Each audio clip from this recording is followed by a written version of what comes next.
ओम शांति। आज 7 मार्च 2025 बाप दादा की अनमोल मधुर महावाक्य। मीठे बच्चे, यह अनादि अविनाशी बना बनाया ड्रामा है। इसमें जो सीन पास हुई वह फिर कल्प के बाद ही रिपीट होगी, इसीलिए सदा निश्चिंत रहो। प्रश्न: यह दुनिया अपनी तमोप्रधान स्टेज पर पहुंच गई है, उसकी निशानियां क्या है? उत्तर: दिन प्रतिदिन उपद्रव होते रहते हैं। कितनी घमसान हो रही है। चोर कैसे मारपीट कर लूट ले जाते हैं। बिना मौसम बरसात पड़ती रहती है। कितना नुकसान हो जाता है। यह सब तमोप्रधानता की चिन्ह है। तमोप्रधान प्रकृति दुख देती रहती है। तुम बच्चे ड्रामा के राज को जानते हो, इसलिए कहते हो नथिंग न्यू। ओम शांति। अभी तुम बच्चों पर ज्ञान की वर्षा हो रही है। तुम हो संगम युगी और बाकी जो भी मनुष्य है वह सब है कलियुगी। इस समय दुनिया में अनेक मतांतर है। तुम बच्चों की तो है एक मत, जो एक मत भगवान की ही मिलती है। वे लोग भक्ति मार्ग में जप तप तीर्थ आदि जो कुछ करते हैं वह समझते हैं यह सब रास्ते भगवान से मिलने के हैं। कहते हैं भक्ति के बाद ही भगवान मिलेंगे, परंतु उन्हों को यह पता ही नहीं है कि भक्ति शुरू कब होती है और कब तक चलती है। सिर्फ कह देते भक्ति से भगवान मिलेगा, इसीलिए अनेक प्रकार की भक्ति करते आते हैं।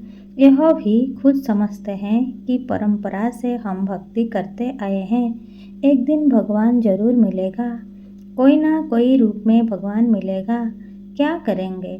जरूर सद्गति करेंगे, क्योंकि वह है ही सर्व का सद्गति दाता। भगवान कौन है, कब आएगा, यह भी नहीं जानते। महिमा भल किस्म किस्म की गाते हैं।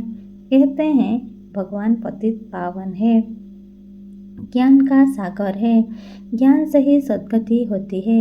यह भी जानते हैं भगवान निराकार है, जैसे हम आत्मा भी निराकार हैं, पीछे शरीर लेती हैं। हम आत्माएं भी बाप के साथ परम धाम में रहने वाली हैं। हम यहाँ की वासी नहीं हैं, कहाँ के निवासी हैं, यह भी यथार्थ रीति नहीं बतलाते हैं। कोई तो समझते हैं हम स्वर्ग में चले जाएंगे। अब सीधा स्वर्ग में तो इसको भी जाना नहीं है। कोई फिर कहते ज्योति ज्योत में समा जाएंगे, यह भी रॉन्ग है। आत्मा को विनाशी बना देते हैं, मुख्य भी हो ना सके, जबकि कहते हैं बनी बनाई बन रही, बनना कुछ ही नहीं। यह चक्र फिरता रहता है। हिस्ट्री ज्योग्राफी रिपीट होती है, परंतु चक्र कैसे फिरता है यह नहीं जानते। ना चक्र को जानते, ना ईश्वर को जानते। भक्ति मार्ग में कितना भटकते हैं। भगवान कौन है यह तुम जानते हो। भगवान को फादर भी कहते हैं, तो बुद्धि में आना चाहिए ना। लौकिक फादर भी तो है, फिर हम उनको याद करते हैं तो 2 फादर हो गए, लौकिक और पारलौकिक। उस पारलौकिक बाप से मिलने के लिए इतनी भक्ति करते हैं। वह परलोक में रहते हैं। निराकारी दुनिया भी है जरूर। तुम अच्छी रीति जानते हो, मनुष्य जो कुछ करते हैं वह सब है भक्ति मार्ग। रावण राज्य में भक्ति ही भक्ति होती आई है। ज्ञान हो ना सके, भक्ति से कभी सद्गति नहीं हो सकती। सद्गति करने वाले बाप को याद करते हैं तो जरूर वह कभी आकर सद्गति करेंगे। तुम जानते हो यह बिल्कुल ही तमोप्रधान दुनिया है। सतोप्रधान थे, अभी तमोप्रधान है। कितने उपद्रव होते रहते हैं, बहुत घमसान हो रही है। चोर भी लूटते रहते हैं। कैसे कैसे मारपीट कर चोर पैसे लूट ले जाते हैं। ऐसे ऐसे दवाइयाँ हैं जो सुंघा कर बेहोश कर देते हैं। यह है रावण राज्य। यह बहुत बड़ा बेहद का खेल है। इसको फिरने में 5000 वर्ष लगते हैं। खेल भी ड्रामा मिसल है, नाटक नहीं कहेंगे। नाटक में तो समझो कोई एक्टर बीमार पड़ता है तो अदली बदली कर लेते हैं। इसमें तो यह बात हो ना सके। यह तो अनादि ड्रामा है ना। समझो कोई बीमार हो पड़ता है तो कहेंगे ऐसे बीमार होने का भी ड्रामा में पार्ट है। यह अनादि बना बनाया है। और किसको तुम ड्रामा कहो तो मुँह जाएंगे। तुम जानते हो यह बेहद का ड्रामा है। कल्प बाद फिर भी यही एक्टर्स होंगे। जैसे अभी बरसात आदि पड़ती है, कल्प बाद फिर भी ऐसे ही पड़ेगी। यही उपद्रव होंगे। तुम बच्चे जानते हो ज्ञान की बरसात तो सभी पर पड़ नहीं सकती है, लेकिन यह आवाज़ सभी के कानों तक अवश्य जाएगा कि ज्ञान सागर भगवान आया हुआ है। तुम्हारा मुख्य है योग। ज्ञान भी तुम सुनते हो। बाकी बरसात तो सारी दुनिया में पड़ती है। तुम्हारे योग से स्थायी शांति हो जाती है। तुम सबको सुनाते हो कि स्वर्ग की स्थापना करने भगवान आया हुआ है, परंतु ऐसे भी बहुत हैं जो अपने को भगवान समझ लेते हैं, तो तुमको फिर कौन मानेगा। इसीलिए बाप समझाते हैं ऑटो में कोई निकलेंगे। तुम्हारे में भी नंबरवार जानते हैं भगवान बाप आया हुआ है। बाप से तो वर्षा लेने चाहिए ना। कैसे बाप को याद करो वह भी समझाया है। अपने को आत्मा समझो। मनुष्य तो देहाभिमानी बन गए हैं। बाप कहते हैं मैं आता ही तब हूँ जब सभी मनुष्य आत्माएं पतित बन जाती है। तुम कितने तमोप्रधान बन गए हो। अब मैं आया हूँ तुमको सतोप्रधान बनाने। कल्प पहले भी मैंने तुमको ऐसे समझाया था। तुम तमोप्रधान से सतोप्रधान कैसे बनेंगे। सिर्फ मुझे याद करो। मैं आया हूँ तुमको अपना और रचना का परिचय देने। उस बाप को सभी याद करते ही हैं। रावण राज्य में आत्मा अपने बाप को याद करती है। बाप है ही अशरीरी। बिंदी है ना, उनका नाम फिर रखा गया है। तुमको कहते हैं शालिग्राम और बाप को कहते हैं शिव। तुम बच्चों का नाम शरीर पर पड़ता है। बाप तो है ही परम आत्मा। उनको शरीर तो लेना नहीं है। उसने इनमें प्रवेश किया है। यह ब्रह्मा का तन है। इनको शिव नहीं कहेंगे। आत्मा नाम तो तुम्हारा है ही, फिर तुम शरीर में आते हो। वह परम आत्मा है, सभी आत्माओं का पिता। तो सभी के दो बाप हो गए, एक निराकारी एक साकारी। इनको फिर अलौकिक वंडरफुल बाप कहा जाता है। कितने ढेर बच्चे हैं, मनुष्य को यह समझ में नहीं आता है। प्रजापिता ब्रह्मा कुमार कुमारियाँ इतने ढेर हैं। यह क्या है, किस प्रकार का यह धर्म है, समझ नहीं सकते। तुम जानते हो यह कुमार कुमारी प्रभृति मार्ग का अक्षर है ना। माँ बाप कुमारी और कुमार भक्ति मार्ग में तुम याद करते हो। तुम माता पिता, अभी तुमको माता पिता मिला है, तुमको एडॉप्ट किया है। सतयुग में एडॉप्ट नहीं किया जाता है, वहाँ एडॉप्शन का नाम नहीं। यहाँ फिर भी नाम है। वो है हद का बाप, यह है बेहद का बाप। बेहद की एडॉप्शन है। यह राज बहुत ही गुह्य समझने लायक है। तुम लोग पूरी रीति किसको समझाते नहीं हो। पहले पहले अंदर कोई आते हैं, बोले गुरु का दर्शन करने आए हैं, तो तुम बोलो कि यह कोई मंदिर नहीं है। बोर्ड पर देखो क्या लिखा हुआ है। ब्रह्मा कुमार कुमारियाँ ढेर हैं। यह सब प्रजापिता के बच्चे हो गए। प्रजा तो तुम भी हो। भगवान सृष्टि रचते हैं। ब्रह्मा मुख कमल द्वारा हमको रचा है। हम हैं ही नई सृष्टि के, तुम हो पुरानी सृष्टि के। नई सृष्टि का बनना होता है संगम युग पर। यह है पुरुषोत्तम बनने का युग। तुम संगम युग पर खड़े हो, वे कलयुग में खड़े हैं। जैसे कि पार्टीशन पड़ गई है। आजकल तो देखो कितनी पार्टीशन है। हर एक धर्म भला समझते हैं, हम अपनी प्रजा को संभालेंगे, अपने धर्म को, हम जिन्स को सुखी रखेंगे। इसलिए हर एक कहते हैं हमारी स्टेट से यह चीज़ बाहर ना जाए। आगे तो राजा का सारी प्रजा पर हुक्म चलता था। राजा को माई बाप अन्नदाता कहते थे। अभी तो राजा रानी कोई है नहीं, अलग अलग टुकड़े हो गए हैं। कितने उपद्रव होते रहते हैं, अचानक बाढ़ आ जाती है, भूकंप होते रहते हैं। यह सब है दुख का मौत। अभी तुम ब्राह्मण समझते हो कि हम सब आपस में भाई भाई हैं, तो हमें आपस में बहुत बहुत प्यार से खिरखंड होकर रहना है। हम एक बाप के बच्चे हैं, तो आपस में बहुत प्यार होना चाहिए। राम राज्य में शेर बकरी जो एकदम पक्के दुश्मन है, वह भी इकट्ठे पानी पीते हैं। यहाँ तो देखो घर घर में कितना झगड़ा है, नेशन नेशन का झगड़ा, आपस में ही फूट पड़ती है। अनेक मत है। अभी तुम जानते हो हम सबने अनेक बार बाप से बरसा लिया है और फिर गंवाया है, अर्थात रावण पर जीत पाते हैं और फिर हारते हैं। एक बाप की श्रीमत पर हम विश्व के मालिक बन जाते हैं।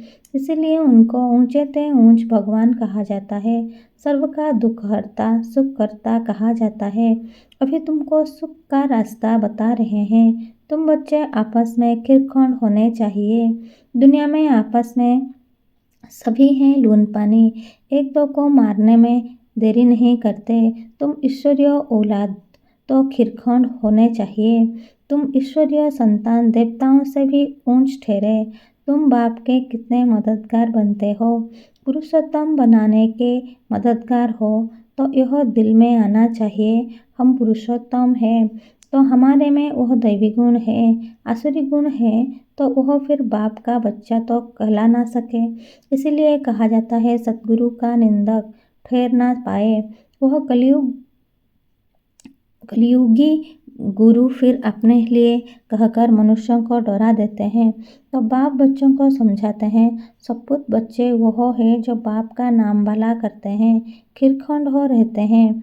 बाप हमेशा कहते हैं खिरखंड बनो, लून पानी हो, आपस में लड़ो झगड़ो नहीं। तुमको यहाँ खिरखंड बनना है, आपस में बहुत लव चाहिए, क्योंकि तुम ईश्वरीय औलाद हो ना। ईश्वर मोस्ट लवली है, तब तो उनको सभी याद करते हैं। तो तुम्हारा आपस में बहुत प्यार होना चाहिए, नहीं तो बाप की इज्जत गवाते हो।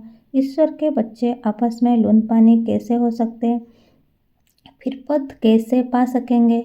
बाप समझाते हैं आपस में खिरखंड हो रहो, लून पानी होंगे तो कुछ भी धारणा नहीं होगी। अगर बाप के डायरेक्शन पर नहीं चलेंगे तो फिर ऊंच पद कैसे पाएंगे। देह अभिमान में आने से ही फिर आपस में लड़ते हैं।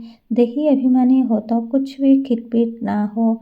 ईश्वरीय बाप मिला है तो फिर देवी गुण ही धारण करने हैं। आत्मा को बाप जैसा बनाना है। जैसे बाप में पवित्रता, सुख, प्रेम आदि सब है, तुमको भी बनना है, नहीं तो ऊंच पद पा नहीं सकते। पढ़कर बाप से ऊंच वर्षा पाना है। भूतों का जो कल्याण करते हैं वही राजा रानी बन सकते हैं, बाकी दास दासियां जाकर बनेंगे। समझ तो सकते हैं ना कौन कौन क्या बनेंगे। पढ़ने वाले खुद भी समझ सकते हैं। इस हिसाब से हम बाबा का क्या नाम निकालेंगे। ईश्वर के बच्चे तो मोस्ट लवली होने चाहिए, जो कोई भी देख खुश हो जाए। बाबा को भी मीठे वह लगेंगे। पहले घर को तो सुधारो, पहले घर को फिर पर दूसरों को सुधारना है। गृहस्थ व्यवहार में कमल फूल समान पवित्र और खिरखंड होकर रहो। कोई भी देखे तो कहे ओहो, यहाँ तो स्वर्ग लगा पड़ा है। अज्ञान काल में भी बाबा ने खुद ऐसे घर देखे हैं। 6-7 बच्चे शादी किए हुए सब इकट्ठे रहते हैं, सब सवेरे उठकर भक्ति करते हैं, घर में एकदम शांति लगी रहती है। यह तो तुम्हारा ईश्वरीय कुटुंब है। हंस और बगुला इकट्ठा तो रह नहीं सकते, तुमको तो हंस बनना है। लून पानी होने से बाबा राजी नहीं होगा। बाप कहेंगे तुम कितना नाम बदनाम करते हो, और खिरखंड होकर नहीं रहेंगे तो स्वर्ग में ऊंच पद पा नहीं सकेंगे, बहुत सजा खाएंगे। बाप का बनकर फिर अगर लून पानी नहीं हो रहते हैं तो सुगुना सजा खाएंगे। फिर तुमको साक्षात्कार भी होते रहेंगे कि हम क्या पद पाएंगे। अच्छा, मीठे मीठे सिखले थे बच्चों प्रति माता पिता बाप दादा का याद प्यार और गुड मॉर्निंग। रूहानी बाप की रूहानी बच्चों को नमस्ते। हम रूहानी बच्चों के रूहानी माता पिता बाप दादा को याद प्यार गुड मॉर्निंग और नमस्ते नमस्ते नमस्ते। धारणा नंबर 1, सदा ध्यान रहे हम ईश्वर के बच्चे हैं। हमें मोस्ट लवली होकर रहना है। आपस में कभी भी लूनपने नहीं होना है। पहले अपने को सुधारना है, फिर दूसरों को सुधारने की शिक्षा देनी है। नंबर 2, जैसे बाप में पवित्रता, सुख, प्रेम आदि सब गुण है, ऐसे बाप समान बनना है। ऐसा कोई कर्म नहीं करना है जो सद्गुरु का निंदक बने। अपने चलन से बाप का नाम वाला करना है। वरदान, बाप और प्राप्ति की श्रुति से सदा हिम्मत उल्लास में रहने वाले एकरस अचल भव। बाप और प्राप्ति की श्रुति से सदा हिम्मत उल्लास में रहने वाले एकरस अचल भव। भावार्थ, बाप द्वारा जन्म से ही जो प्राप्तियां हुई है उनकी लिस्ट सदा सामने रखो। जब प्राप्ति अचल है तो हिम्मत और उल्लास भी अचल होना चाहिए। अचल के बजाय यदि मन कभी चंचल हो जाता है और स्थिति चंचलता में आ जाती है तो इसका कारण है कि बाप और प्राप्ति को सदा सामने नहीं रखते। सर्व प्राप्तियों का अनुभव सदा सामने व श्रुति में रहे तो सब विघ्न खत्म हो जाएंगे। सदा नया उमंग, नया उल्लास रहेगा। स्थिति एकरस और अचल रहेगी। स्लोगन, किसी भी प्रकार की सेवा में सदा संतुष्ट रहना ही अच्छे मार्क्स लेना है। अव्यक्त इशारे, सत्यता और सभ्यता रूपी कल्चर को अपनाओ। आप ब्राह्मण बच्चे बहुत बहुत रॉयल हो। आपका चेहरा और चलन दोनों ही सत्यता की सभ्यता अनुभव कराएं। वैसे भी रॉयल आत्माओं को सभ्यता की देवी कहा जाता है। उनका बोलना, देखना, चलना, खाना पीना, उठना बैठना हर कर्म में सभ्यता सत्यता स्वतः ही दिखाई देती है। ऐसे नहीं कि मैं तो सत्य को सिद्ध कर रहा हूँ और सभ्यता हो नहीं तो यह राइट नहीं है। अच्छा, ओम शांति।